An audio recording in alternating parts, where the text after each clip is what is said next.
Fala galera, meu nome é Gabriel Sandrin, um dos integrantes do Medicina com Humor, e hoje a gente está aqui para falar sobre a tríade de Beck. O que é isso? Seguinte, esse aqui foi um pedido de nosso seguidor, lá no Snapchat ele pediu, porque vocês podem falar um pouquinho sobre tríade de Beck? Então, Hans 2005 é o nick dele, Hans 2005, seu pedido é uma ordem e vamos nessa. Seguinte, o que é tríade de Beck? Tríade de Beck nada mais é do que abafamento de bolhas cardíacas na ausculta, hipotensão arterial e turgência jugular. Esses três componentes da tríade de Beck, ele está extremamente associado ao tamponamento cardíaco. Então a gente pensa em tríade de Beck e já associa ao tamponamento cardíaco. Então vamos nos localizar aonde estamos dentro da medicina, certo? Então é o seguinte, a gente está dentro do mundo da cirurgia. Dentro da cirurgia a gente está especificamente na parte de trauma. E dentro de trauma estamos em trauma torácico e mais específico ainda estamos em trauma cardíaco. Beleza? Então vamos agora sim falar sobre o que é o tamponamento cardíaco. Seguinte, o tamponamento cardíaco ele é mais associado à causa de trauma penetrante no miocárdio. Pode também estar associado a trauma contuso, mas a principal causa do tamponamento cardíaco é trauma penetrante. Então, como é que acontece? Seguinte, a gente tem um coração aqui e a gente tem um saco que envolve esse coração, que é o chamado pericárdio. E aí, quando ocorre um trauma penetrante no miocárdio, a gente deixa uma lesão, né? Através dessa lesão, o sangue que está dentro do coração, começa a ir para o exterior do miocárdio e ele é contido pelo saco pericárdio. Então esse sangue vai enchendo o saco pericárdio, aquele saco que era aderido ao coração começa a encher, e aí vira como se fosse um balão, uma bolsa de sangue que envolve o coração, certo? Na maioria das vezes, um paciente que sofre um trauma de miocárdio penetrante, na maioria das vezes é hemotórax maciço e óbito imediatamente. Na maioria das vezes acontece isso. Porém, pode acontecer dessa penetração ser contida por coágulos ou até mesmo pelas estruturas intratorácicas, né? Até pelo pulmão e tudo, acaba que esse saco pode ser contido. E aí, quando ele é contido, a gente forma o quê? O tamponamento cardíaco. Então, essa bolsa de sangue que envolve o coração acaba causando uma constrição, né? Acaba comprimindo o coração. À medida que ele comprime, o coração não consegue realizar o débito cardíaco adequadamente, diminui o débito. Logo, a gente tem hipotensão arterial, primeiro componente da tríade de Beck, certo? Além disso, esse coração todo comprimido mesmo, acaba que não consegue absorver o sangue que vem do sistema venoso. Então, esse sangue acaba como está obstruído, não consegue receber o sangue do sistema venoso.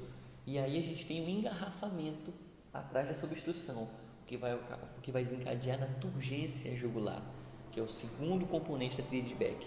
E por fim, o terceiro componente da tríade de Beck, devido a essa bolsa de sangue que envolve o miocárdio, a gente não consegue auscultar as bolhas adequadamente, porque esse sangue abafa, e é justamente o abafamento das bolhas o terceiro componente da tríade de Beck. Beleza? Então essa é a tríade de Beck e vamos seguir. Então basicamente a gente já conseguiu compreender o que é a tríade de Beck e por que ela acontece, né? Por que esses três componentes ocorrem? Justamente pela fisiopatologia do tamponamento cardíaco, certo?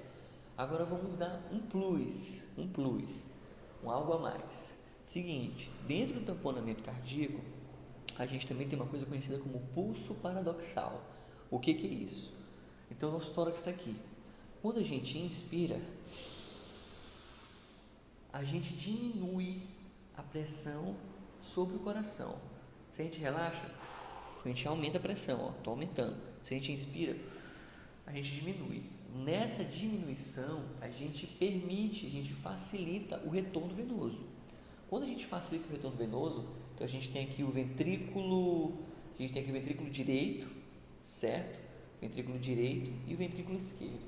Quando a gente facilita o retorno venoso, esse ventrículo direito se enche mais do que o ventrículo esquerdo. Ele acaba comprimindo, ele acaba abaulando o septo para o lado do ventrículo esquerdo, diminuindo o espaço do ventrículo esquerdo. certo? Isso é normal, isso é fisiológico. Porém, dentro do tamponamento cardíaco, quando a gente inspira, a gente facilita o retorno venoso, o ventrículo recebe mais sangue no ventrículo direito, o ventrículo direito comprime o ventrículo esquerdo. Isso é normal. Porém, existe uma compressão também do derrame pericárdico, porque ele tem essa compressão externa, né? Então, além do ventrículo direito comprimir o ventrículo esquerdo, a gente também consegue comprimir através do derrame pericárdio. Então, o ventrículo esquerdo diminui muito de volume. E o que acontece? A gente tem uma redução de 10 milímetros, de mais de 10 milímetros de mercúrio na pressão sistólica. Então, esse fato de na inspiração ocorrer uma diminuição de mais de 10 milímetros de mercúrio durante a pressão sistólica é conhecido como pulso paradoxal. Então, esse é o primeiro plus, beleza? Segundo plus, diagnóstico diferencial. O principal diagnóstico diferencial de tamponamento cardíaco é o pneumotórax hipertensivo. Então, no tamponamento cardíaco a gente tem abafamento de bulha, hipotensão, turgência jugular. No pneumotórax a gente tem turgência jugular, hipotensão, hipertimpanismo e o murmúrio abolido. O que é o pneumotórax hipertensivo? A gente tem ar dentro a gente tem por alguma lesão, algum trauma, a gente acaba tendo ar que entra pela lesão de pleura, esse ar vai entrando. E esse ar vai entrando, ele vai comprimindo todo o pulmão. Todo o pulmão, está aqui o pulmão cheio, então vai entrando ar por alguma lesão penetrante, contusa, algum trauma, o ar vai entrando, vai comprimindo o pulmão, até que o pulmão encolhe. Se esse pneumotórax é hipertensivo, a gente vai comprimindo, esse espaço aéreo vai aumentando cada vez mais, comprimindo todas as estruturas para o lado contralateral. O pulmão do lado do pneumotórax, o coração, o outro pulmão. Então essa camada de ar vai enchendo cada vez mais. Então esse é o pneumotórax hipertensivo. Então, como ele também causa uma compressão, a gente também tem hipotensão, turgência jugular. Porém, não tem abafamento de bulhas, porque o abafamento de bulhas é devido ao saco pericárdio, no tamponamento cardíaco. Beleza? Aqui a gente tem diminuição do murmúrio, porque o pulmão que estava aqui murchou, ficou pequenininho, porque aquela camada de ar comprimiu aquele pulmão todinho. Então a gente tem murmúrio abolido e no local daquele espaço aéreo todinho que está comprimindo todas as estruturas intertorácicas, a gente tem hipertimpanismo na percussão. Então essa é a grande diferença do pneumotórax hipertensivo para o tamponamento cardíaco. Beleza? Terceiro plus. Então o terceiro plus é em relação à conduta. Seguinte, a gente está comprimindo o coração, a gente tem que descomprimir. Então a gente vai realizar uma pericardiocentese. A gente vai retirar esse sangue da bolsa que está envolvendo o coração para aliviar a pressão, para o débito melhorar, para não ter turgência, para melhorar a função cardíaca e diminuir essa compressão sobre o coração. Beleza?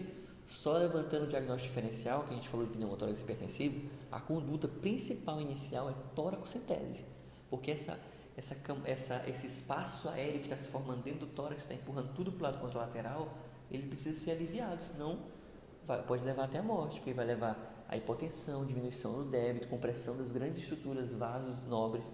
Então a gente precisa fazer o que? Toracocentese. Então a gente já associa pneumotórax hipertensivo, fazer toracocentese, tamponamento cardíaco, pericardiocentese. Beleza? Essas são as condutas iniciais. Mas o recomendado é que, segundo a última edição do ATLS, é que após a retirada após a realização da pericardiocentese, a gente tem que mandar o paciente para toracotomia, para ele fazer uma correção definitiva da lesão que levou ao derrame pericárdio. Beleza? Então, pessoal, espero que vocês tenham gostado. Esse era o bate-papo que a gente tinha para fazer sobre tamponamento cardíaco, beleza? Então, se vocês quiserem ficar por dentro de novos vídeos, se inscreva aqui no nosso canal. Deixe sua sugestão aqui embaixo para a gente realizar novos vídeos com outros temas que vocês sugerirem. Igual o nosso seguidor Hans, 2015, sugeriu para a gente falar sobre tríade de Beck. Beleza? Então, a gente também está no Instagram, @medicina-com-humor, facebook.com/medicina-com-humor e nosso Snapchat é médico humor. Beleza? Então, a todos vocês, um grande abraço.